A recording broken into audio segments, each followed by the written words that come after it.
ថ្លែងនៅចំពោះមុខអ្នកសារព័ត៌មានបារាំង AFP ពីទីក្រុង Brussels ប្រទេស Belgique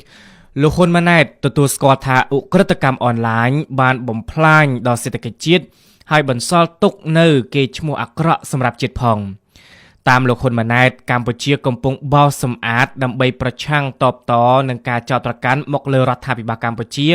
ថាបានខុបខិតជាមួយមេឧក្រិដ្ឋជនអនឡាញ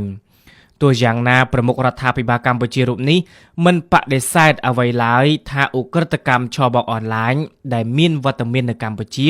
បានជួយជំរុញសកម្មភាពអាជីវកម្មមួយចំនួនពិសេសក្នុងវិស័យអចលនទ្រព្យបើតាមលោកនាយករដ្ឋមន្ត្រី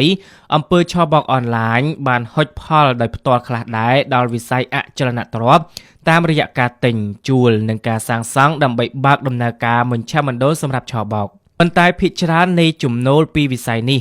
ពុំបានចូលក្នុងហៅប៉ៅរដ្ឋាភិបាលកម្ពុជានោះទេដោយឡែកចំពោះករណី Gen Z ដែលជាអតីតទីប្រឹក្សារបស់ប្រធានប្រសិទ្ធិលោកហ៊ុនសែននិងលោកផងនោះលោកនាយករដ្ឋមន្ត្រីថាកម្ពុជាពុំបានដឹងនោះទេថា Gen Z គឺជាមេឧក្រិដ្ឋជនអនឡាញ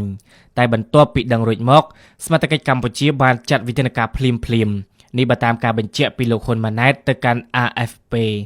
សូមបញ្ជាក់ថានៅក្នុងប្រតិបត្តិការបង្ក្រាបឧក្រិដ្ឋកម្មឆបោកអនឡាញទ្រង់ទ្រាយធំរបស់អាជ្ញាធរកម្ពុជា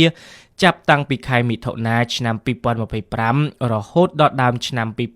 2026សមត្ថកិច្ចចម្រុះបានបង្ក្រាបការឆបោកអនឡាញចំនួន200ករណីពាក់ព័ន្ធនឹងទីតាំងសរុបប្រមាណ2500កន្លែងជាលទ្ធផលសមត្ថកិច្ចកម្ពុជាបានបណ្ដេញជនបរទេសសរុបជាង800នាក់ចេញពីកម្ពុជាខណៈជនបរទេសប្រមាណជាង210,000នាក់ផ្សេងទៀតបានចាក់ចេញពីកម្ពុជាដោយខ្លួនឯងទៅកាន់ប្រទេសកំណើតរបស់ពួកគេវិញ។